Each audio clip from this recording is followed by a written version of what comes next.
Good morning. I am sorry that I'm not able to be with you today, but glad that you are showing up for this lesson. Just a reminder, if you are in school, Miss Laura is there to help you, so you need to make sure that you've got your packet, a laptop and some headphones, and a calculator. Remember, if you're borrowing that calculator, you need to put it back in the box. If you're doing it at home, obviously, you still have access to this video, but you will need to print off that PDF that I sent in the same email. And then hopefully you have a calculator that you are able to use on the lessons today. This lesson will contain both of our lessons, our basic lesson, which is perimeter and circumference, and our advanced lesson, which is on area. And it will also contain our review of before spring break and also our GED Gemini questions. So when you're ready, go ahead and get started. I hope it all goes well, and remember that I will see you in class on Thursday. So if you've got any questions, then we can go over them together. Okay, so our review from before spring break is all about graphing equations and inequalities. So remember, before you can graph the equation, you need to make sure that it's in this format, that y equals something times x plus or minus something else. And remember that that first thing, that something times x, is our slope. They use that letter m for it. And that thing at the end is our y-intercept. So when we're graphing this equation, for this equation, our y-intercept is that 2. What that means is that the line passes through the y-axis at positive 2.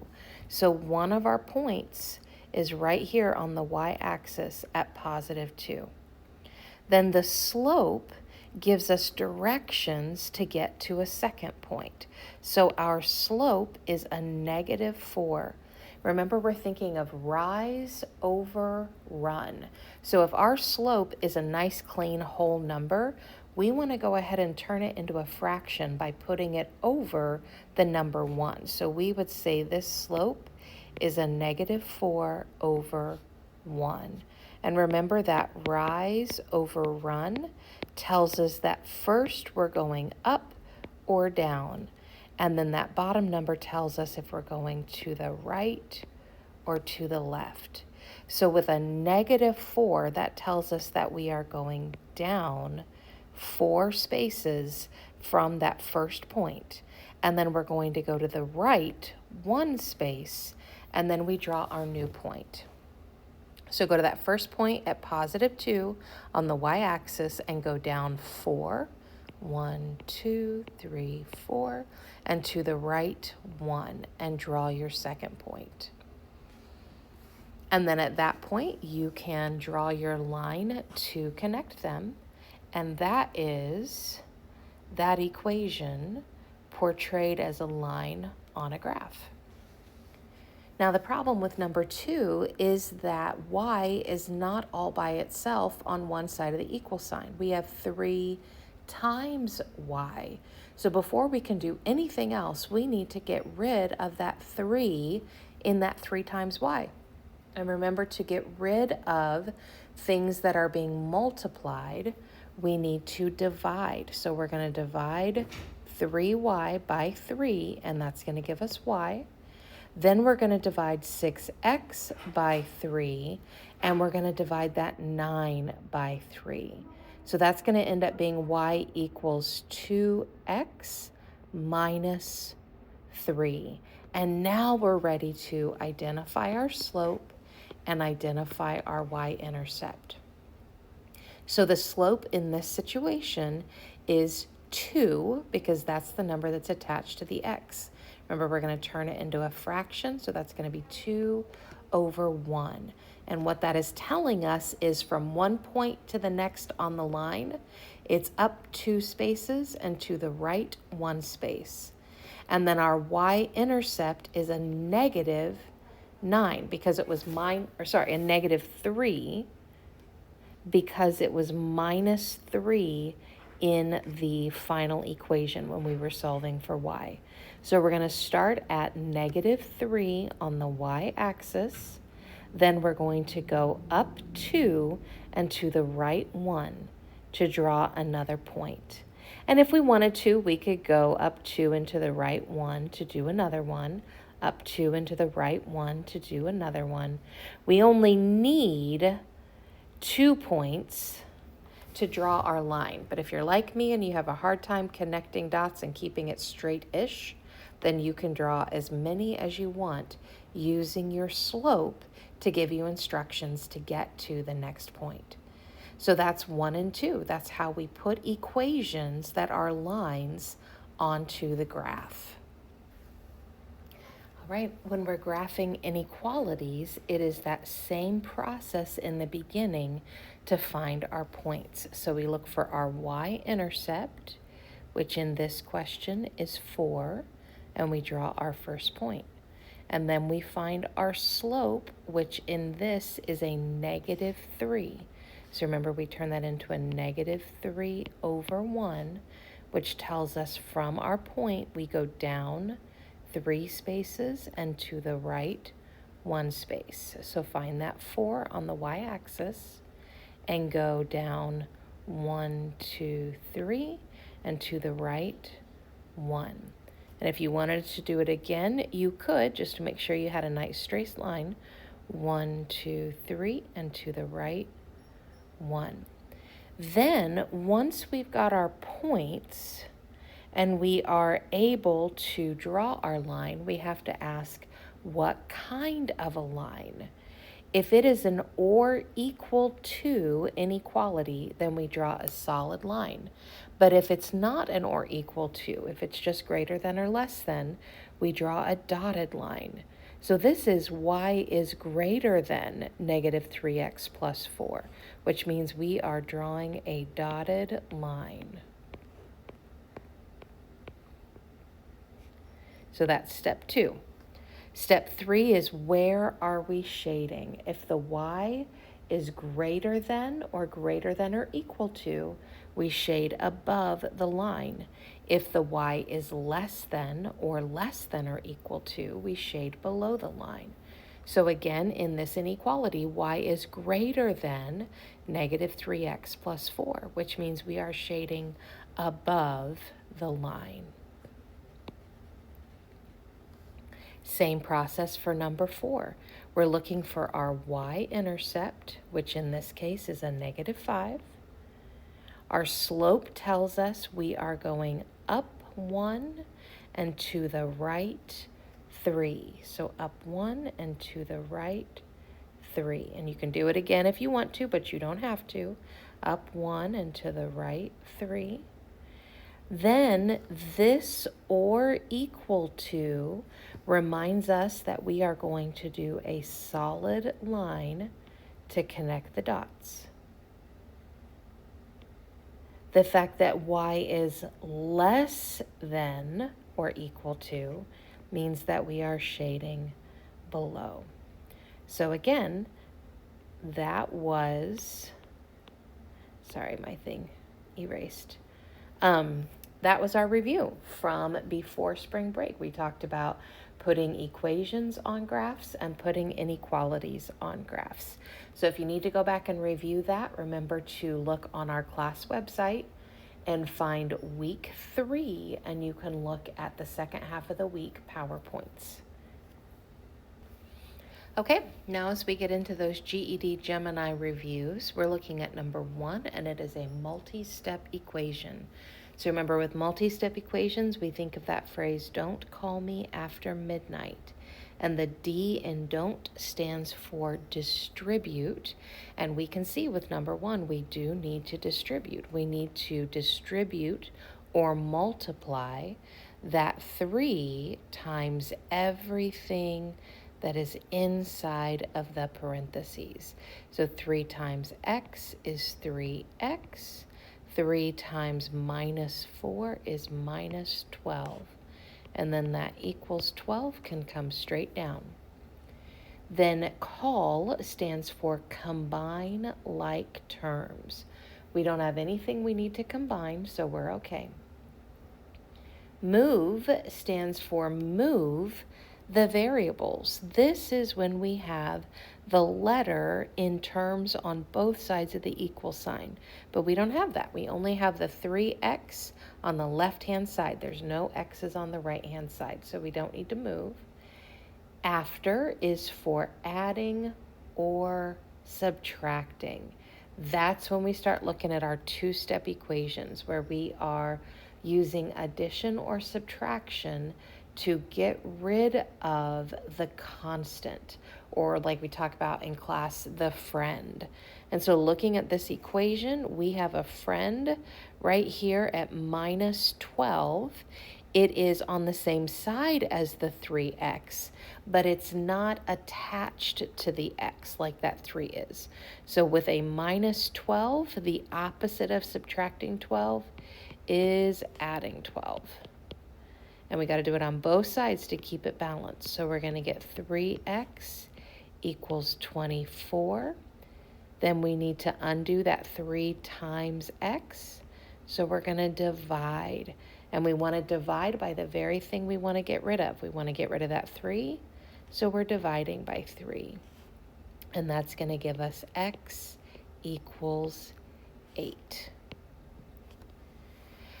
For number 2, they are wanting us to work with percentages. They want the sale price. So remember, one way to think about finding a sale price is the original price minus the discount will give us the sale price. So looking at our problem, our original price is $40. And it's on sale for 25% off. So when we're talking about a discount, we're looking at what is 25% of 40. And when we ask ourselves that question, that's actually a multiplication question. 40 times 25%. Now on our calculators that we have at school, you can put that percent label directly onto the 25.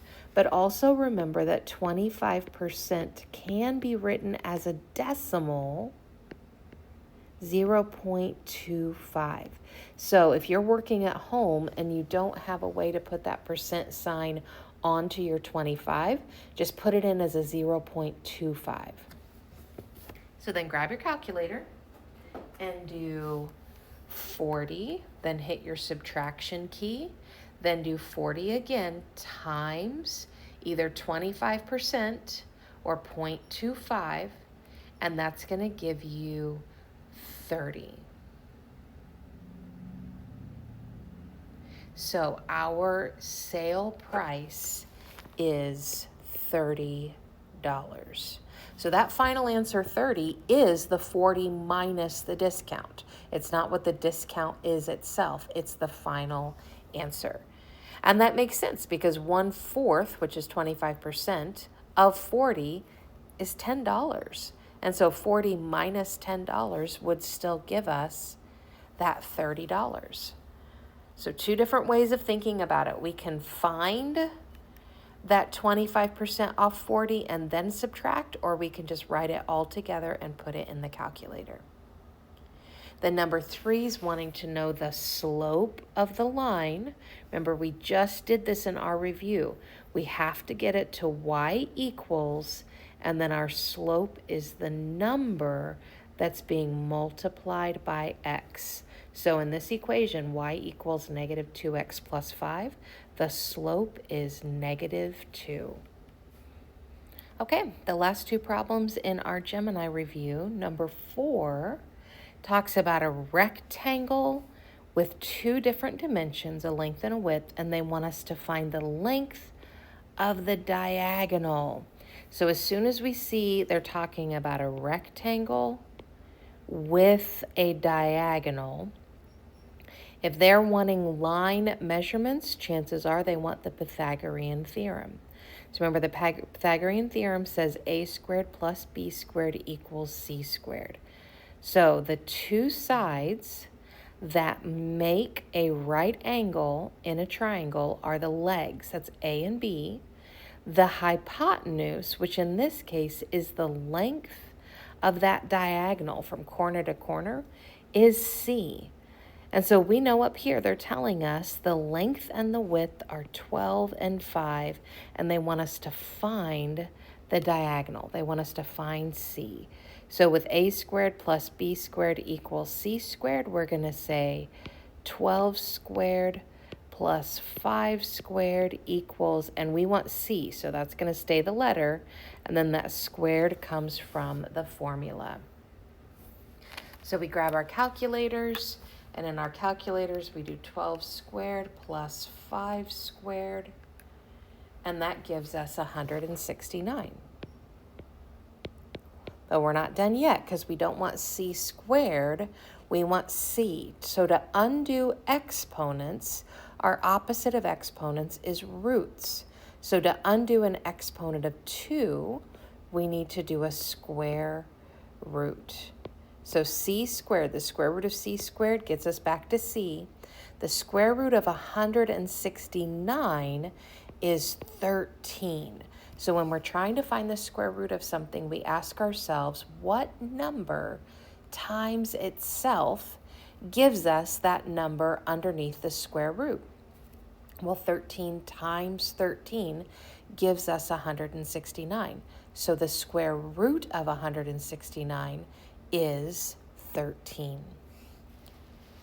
The number 5 is asking us to find the median. This is a vocab problem. Remember, the median is the physical middle number whenever your numbers are in numeric order.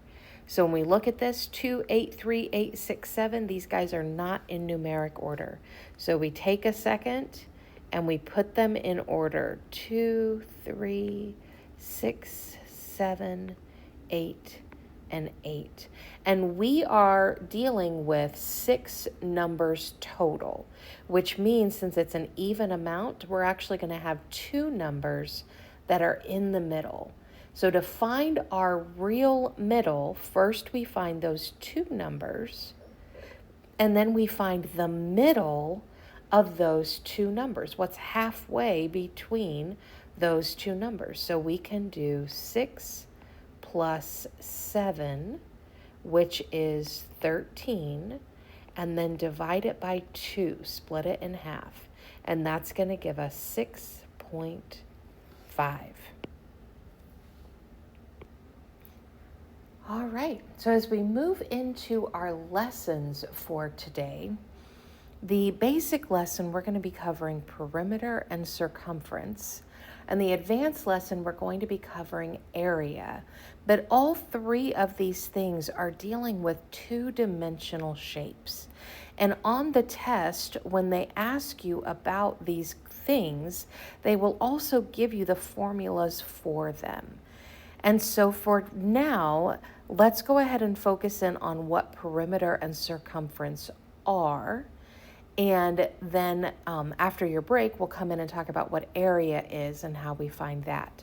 Now, this next page in your packet actually is the formula sheet for your test. That first page is the GED formula sheet. And then that next page, which if you got the packet from class, is on the back of the GED formula sheet. That page is the HiSET formula sheet. So depending on which test you are taking, you will only be using one of those formula sheets. So take a moment right now and to look at which formula sheet is yours, because I will be talking about both of them at different times. So find your formula sheet, make sure that you know which one you need to be using, and then let's go ahead and talk about perimeter and circumference. Now, perimeter is the measurement around a shape, and to find it, we add up all of the side lengths. So if we're looking at a rectangle has 4 different sides, so we would be adding up 4 numbers. 12 plus 12 plus 7 plus 7 would give us a perimeter of 38 feet for this rectangle. A triangle has 3 sides, so we know that we would be adding up 3 side lengths. 30 plus 68 plus 64. So that would give us a perimeter of 162. So when all else fails, if they're wanting to find the perimeter of a shape, you can just add all of the side lengths together. But there also are some formulas that are shortcuts, and we'll talk about those in just a second. Now, the measurement that goes around a circle is called the circumference. So the measurement that goes all the way around the circle is called a circumference. And there are no sides for us to add together on a circle. So we have to use the formula whenever we're finding the circumference of a circle. So again, go ahead and look at your formula sheet and find perimeter and circumference formulas, and we'll get into some practice problems together. Okay, so as we talk specifically about perimeter, remember it is a total distance. So we are adding distances together, and that adding is all of those side lengths. Or you can use a formula as a shortcut. So we can see the GED gives a few more perimeter formulas than the HiSET does. The perimeter for a square is 4 times the side. Well, think about it. A square has 4 equal sides to it. Side plus side plus side plus side. Well, if we are adding that side together 4 times, that is the exact same math as if we multiply one side times 4. So that square formula for the GED exam gives us a little bit of a shortcut. The same thing with the triangle formula on the GED. They're just reminding you to add up all 3 sides. But both the GED and the HiSET give that shortcut for the perimeter of a rectangle. And they remind us that because a rectangle only has one length measurement, but it's used 2 times, right? And it only has one width measurement, but it's used 2 times. So we could, if you look at our rectangle picture, we could very easily be doing 12 plus 12 plus 7 plus 7, but those opposite sides are equal. So 12 plus 12 is the same thing as saying 2 times 12, 2 times the length, plus 7 plus 7 is the same thing as saying 2 times 7, 2 times the width.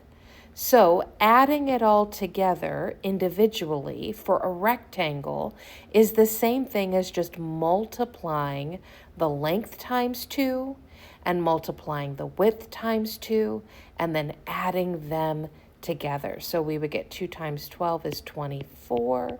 2 times 7 is 14. We add those 2 together and we still get our perimeter is 38. Both ways work. Adding up all of your side lengths is one way to get the perimeter, or using those formulas as a shortcut is the other way to get your perimeter.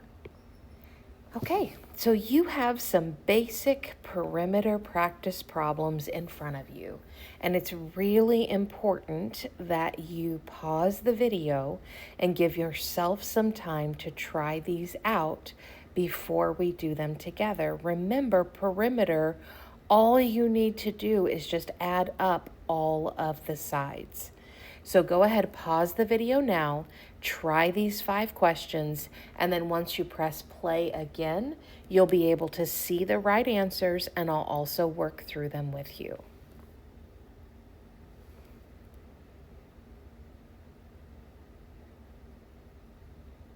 All right.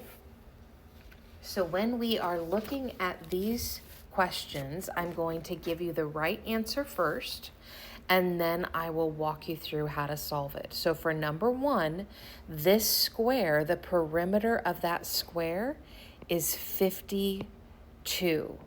Because remember, with a square, it's all the same side lengths. So you could say 13 plus 13 plus 13 plus 13, or you could say 13 times 4. Both of those math problems are going to get you to 52. Now, when you have a rectangle, remember your opposite sides are the same measurement. So this 3 centimeters here is also 3 centimeters over there. And this 14 centimeters down here is also 14 centimeters up there. So there is nothing wrong with doing 14 plus 14 plus 3 plus 3, and that's going to get you to 34. Or you can use your formula. You can say 2 times the length plus 2 times the width, and that's going to be 2 times 14 plus 2 times 3, and it's still going to get you to 34. Now with a triangle, remember we're just adding up our sides. So we're going to say 3.8 plus 2.4 plus 4, and that's going to get us to 10.2. This polygon, we're still just adding up our sides. 11 plus 11.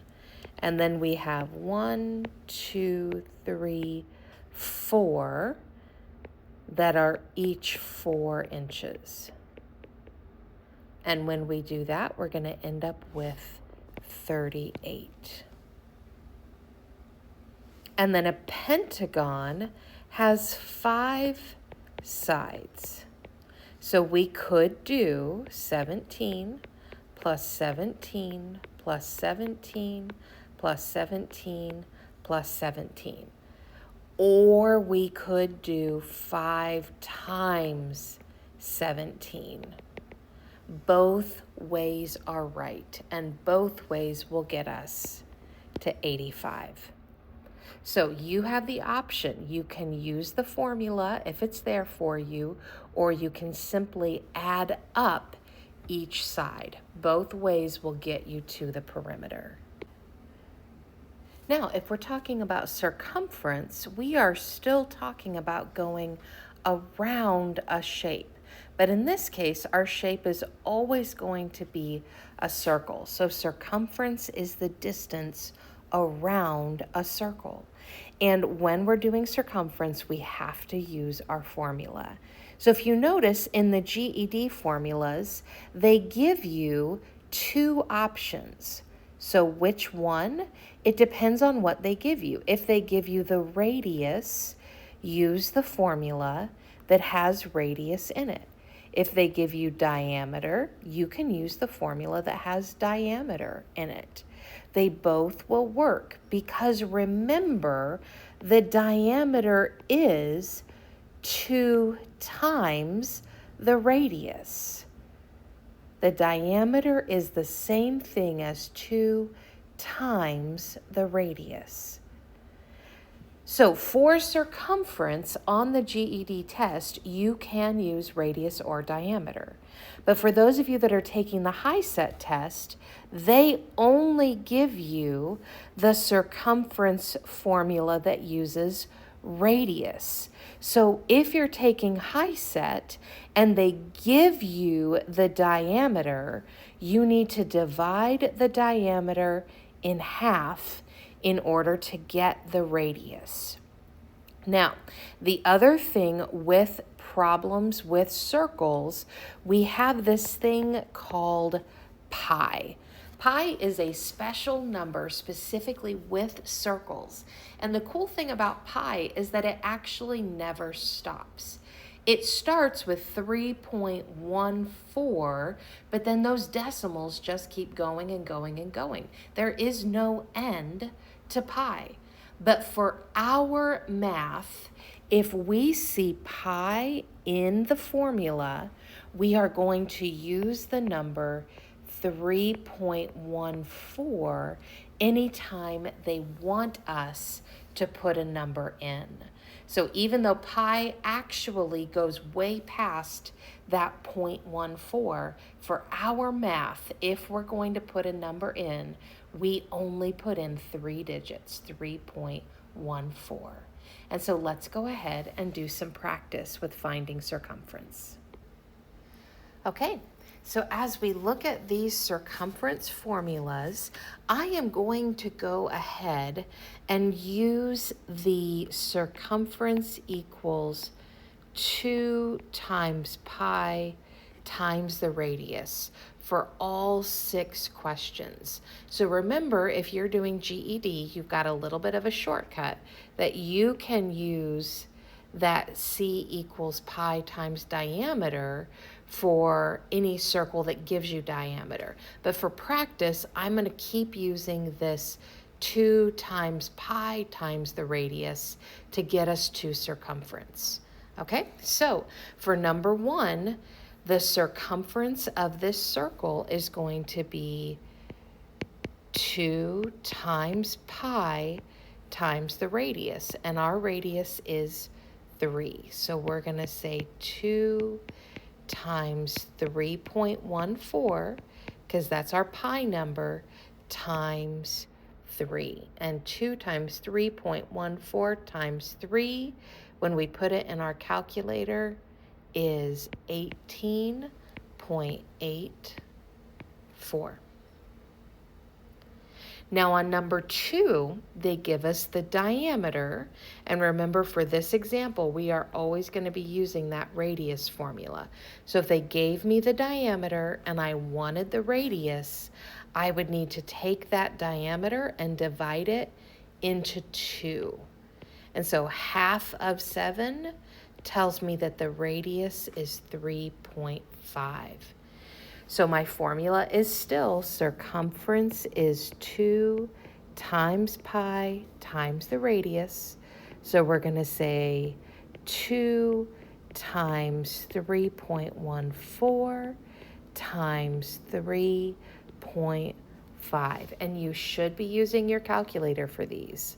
So our circumference for number 2 is 21.98. For number 3, they give us a radius of 5, and we know that the circumference is 2 times pi times the radius. So we're going to say 2 times 3.14 times 5. And that's going to give us 31.4. In number 4, the diameter is 10. So if the diameter is 10, that means the radius is 5, right? When our radius is 5, remember that circumference is 2 times pi times the radius. So we're going to say 2 times 3.14 times 5. And that's also going to give us 31.4. Because look at that. We have the same radius. So when the diameter was 10 for number 4, or the radius was 5 for number 3, those were the same circles. They just given us different pieces of information. You go ahead and try number 5 and number 6. Pause the video now, try it on your own, and let's see how you do.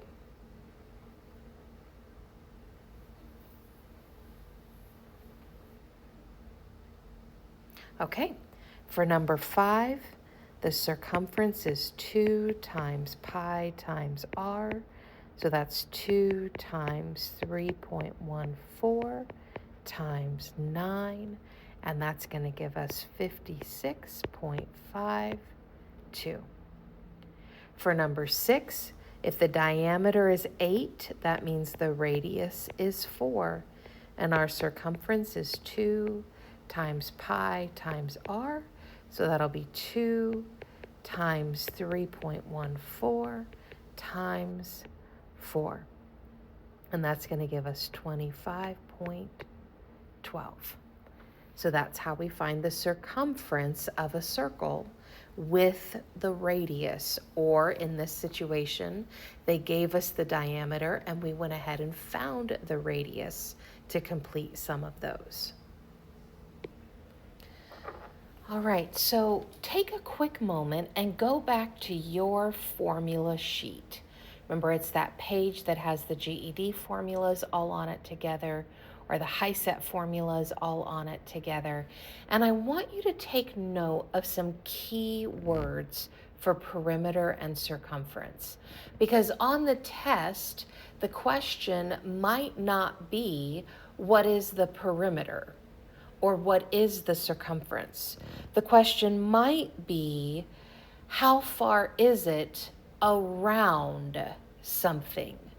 Or how much feet of fencing do you need to go around the property? Or what are the measurements of the border for that picture frame? So all of those words, around, border, fence, frame, those are all words in story problems that help our brain understand what they're asking for is the perimeter or the circumference. So as soon as we see those key words, we grab our formula sheet and we ask ourselves, what do I need to find? What shape am I using? And what formula do I need? So here's what those formula sheets look like all together. And you can see our perimeter circumference formulas are kind of towards the top of GED, but not the very top. And over on the HiSET, they are at the very top. So as soon as we see the words perimeter, circumference, or our keywords around, border, fence, and frame, we know that we need to be looking at those perimeter and circumference formulas. Okay, your turn to try it out with some story problems. I'd like for you to look through the problems in the next few pages and only do the ones that are asking you to use perimeter or circumference. So as we look at these practice pages, up in the top it tells you the lesson, and this first page combines finding perimeter and finding the area of polygons, of things with sides. So these 8 questions, some of them are going to be perimeter questions, some of them are going to be area questions. Don't do the area questions yet. If you're watching the question and you're not sure if it's an area or a perimeter question, I did give you a little bit of guidance over here. So the lesson 1, our perimeter questions are number 1, number 4, and number 8. But I really want you to try to see on your own if you can recognize, is this a perimeter question or is this an area question? So the next page is lesson 2. There are 3 on there that are dealing with circumference. And then lesson 3 is kind of a combination of things together, but there still are just some perimeter and circumference problems. So for all 3 of those pages, lesson 1, lesson 2, and lesson 3, work on the perimeter or circumference problems. So I want you to go ahead and pause the video now. Work on those problems. I'm not going to work on them here in this video because that would make the video too long. But remember, you do have your answers on the back of each page. And so you can check and see how I worked out the problem and see if that helps your brain understand how you can work out the problem. Or if you're in class and Miss Laura is not teaching, you're welcome to ask her for some help too, to try and explain some things to you. So remember, I'm not working out these problems on the video, but the answers are on the back, and Miss Laura is here to help if you need her to help. So pause the video now, work on those problems. Then when you're ready to go on to area, take your break first. Because remember, our first lesson was just perimeter and circumference, and our advanced lesson today is area. So before you move on to area, work on these problems, then take your break, then press play and be ready to work on area together.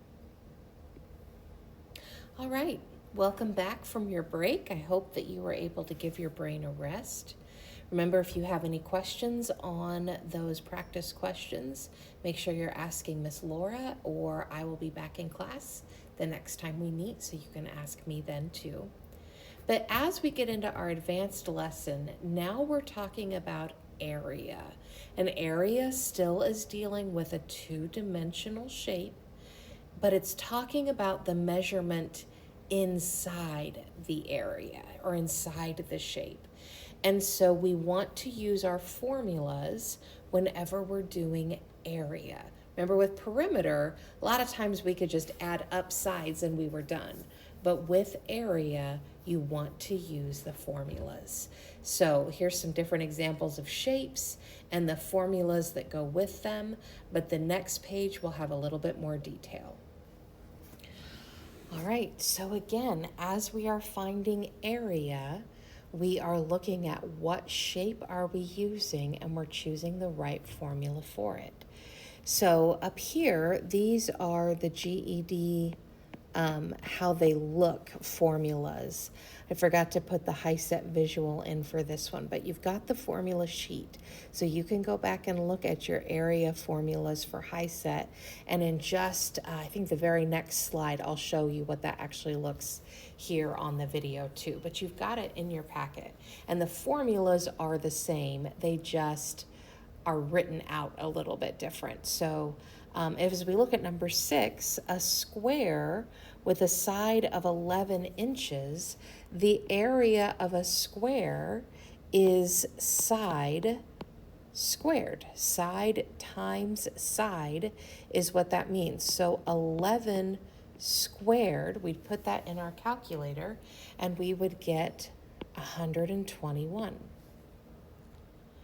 A rectangle with a width of 7 centimeters and a length of 9 centimeters, well, our formula tells us that the area of a rectangle is width times length.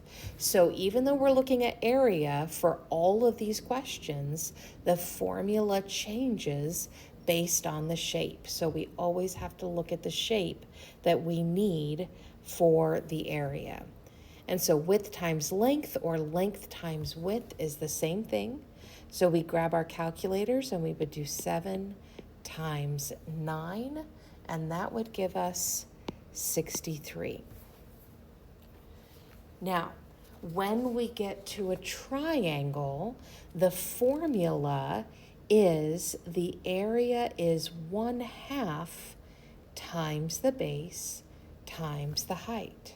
So this one's getting just a little bit more complicated. 1/2 times the base times the height. Well, when you're looking at a triangle, the base is this measurement that runs along the bottom. So base for bottom.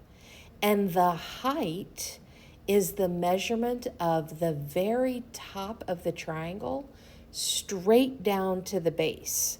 So we're looking for a line that makes a 90-degree angle with the base.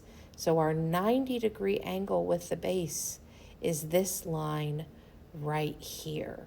So even though they give us two other sides of the triangle, that 4 and that 2.6, we don't need those to find the area. All we need is the base and the height. So base and height always intersect at a 90-degree angle. They make a right angle. So the numbers that we need are 1/2, that comes from the formula, times 5 times 2.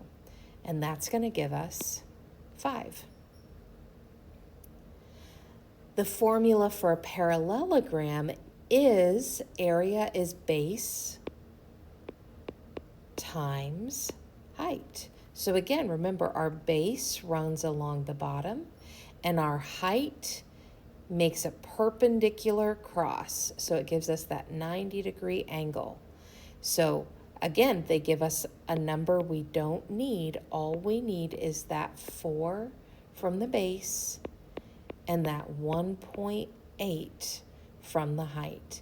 And when we do 4 times 1.8, we're going to get 7.2. And then that circle, Q, the area of a circle is pi r squared h. So our area is pi r squared, not h, sorry, just pi r squared. So we're going to use 3.14 for pi times our radius of 6. They did give us the radius, not the diameter, so we're okay. 6 squared. So 3.14 times 6 squared gives us 113.04. So I want you to go ahead and pause the video and check these out. Look at how the formula changes based on what the shape is. And then also look at how we don't always use every single number they give us. Those are both really important concepts. So go ahead and make some notes on your paper that you need to. And then when you're ready, go ahead and press play again. And we'll keep moving on to some different questions. All right, these last two area examples are a little bit trickier because they want us to find areas and either add them together or find areas and subtract them. So there's some clues to this. If they're talking about finding the total area, then they give you a group of different shapes that you can work with, and they want you to add the areas together. If they give you a shape and they only want part of that shape to be the area, so sometimes they'll call it the shaded area, they want you to find areas and subtract them. So these are just a little bit more complicated. It's not finding one area and then you're done. It's finding a few areas and then figuring out what you need to do with them. So let's try number 11. Finding the total area means that we need to look at what shapes they give us. Well, they give us a rectangle. We know how to find the area of a rectangle. Go ahead and look at your formula sheet or look at that part above this problem in your packet and find your area of a rectangle. On the high set, they also call it the area of a parallelogram because remember, base, that line on the bottom, and height, that line that intersects it at a 90-degree angle, are actually the same thing sometimes as width and length. So if we're trying to find the area of this rectangle, we are going to multiply 9 times 6. Width times length or base times height. Either way, it's going to have us doing 9 times 6. And 9 times 6 is 54. But we also have this area to the left that is half of a circle. Half of a circle. Well, we know how to find the area of a circle, don't we? The area of a circle is pi r squared. So if I find the area of a circle and then divide it by 2, that's going to give me the area of half of a circle. So let's look at this and pretend that it's a circle. They give us this line down the middle, and this line down the middle is the same measurement as that side of the rectangle that's just a little bit farther to the right. So if that side of the rectangle is 6, then this line is 6. And a line that goes all the way through a circle is the diameter. So if our diameter is 6, what's our radius? Half of 6. Our radius is 3. So to find the area of the circle, we would do 3.14 times 3 squared. And 3.14 times 3 squared, try it on your calculator, you should get 28.26. But that's a whole circle, right? We don't want the whole circle. We want half of the circle. So we're going to take 28.26 and divide it by 2. And that's going to give us 14.13. So that is our area of our half circle. And to finish, remember we're adding them up. So we're going to do 14.13 plus the area of our rectangle, 54, and that's going to end up at 68.13 for the total area. So we had to find 2 different areas and add them together. And once we did, we were able to find the total area. Now, for number 12, we're finding a part of the shape. So we're not finding individual areas and adding them together for the whole shape. We're finding areas and subtracting to only find part of the shape. So look at what they give us. We know that the area of a circle is pi r squared. And they are giving us a couple of different radius lines, aren't they? We've got this line RW, and if we look over in the instructions, they say, hey, RW is 4 millimeters. And then we have this line RT, and that RT is 6 millimeters. So knowing that RT goes all the way out to the edge of the whole circle.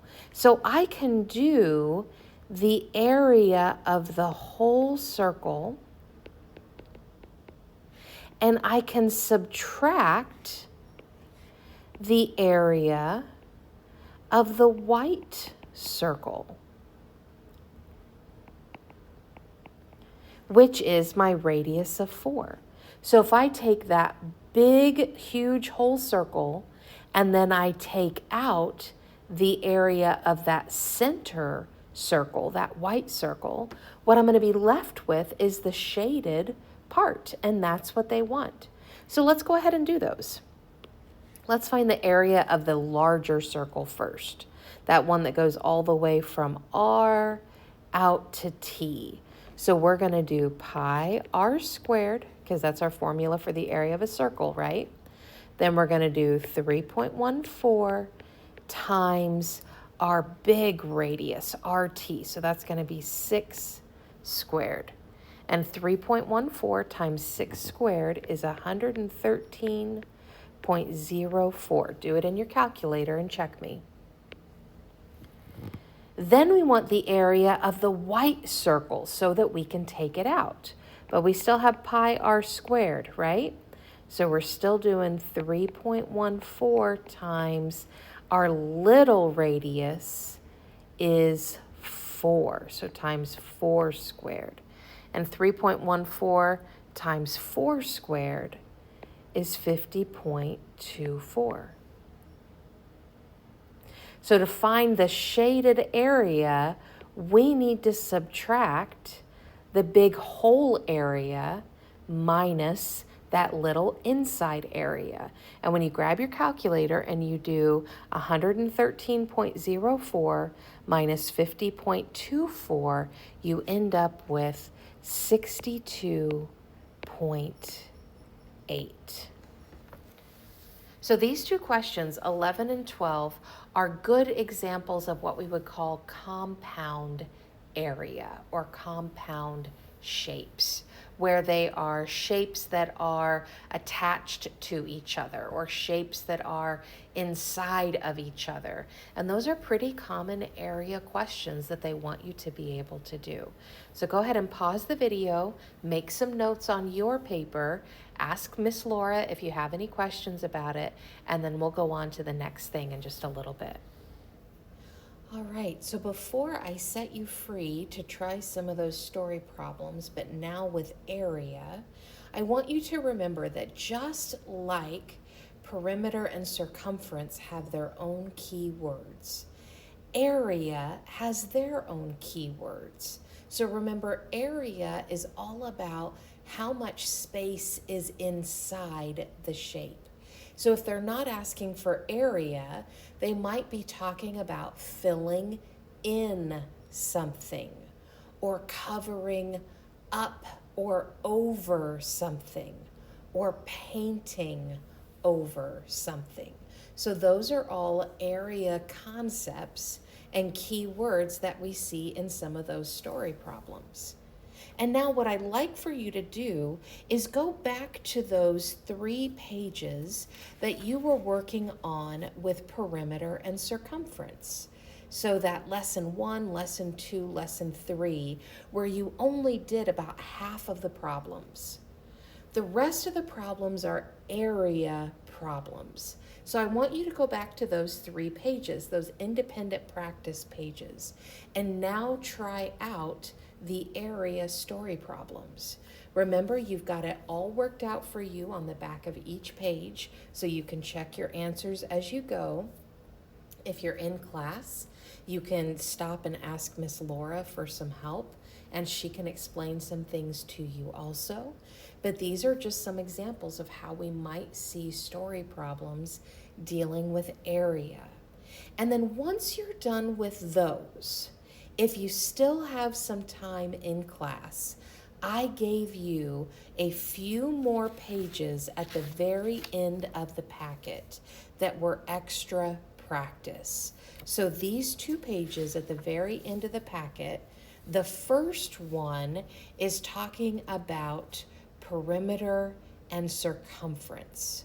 So if you're looking on your packet, that's going to be page number 29. It's the second to the last page on the packet, and there's a few of those. And then there is some calculating area practice problems, and that would look like page 31 in your packet. It's the very last page in the packet. And so those last 2 pages don't mix up what we learned at the beginning of class and what we learned here at the end of class. They keep perimeter and circumference in one set of problems, and then the last page is just area problems. So you've got all kinds of story problems to work on in class or to work on at home, wherever you are, because guys, these 3 concepts, circumference, perimeter, and area, are geometry basic concepts. They want to make sure that you can do these well and that you can recognize, even when they're a little bit more complicated, that the concept still is the same concept. So go ahead, try your hand at those. Please ask Miss Laura for help if you're getting confused or frustrated. And then any problems that you want to do together with me, we will tackle those next class time. I hope you're well, and I'm looking forward to seeing you soon.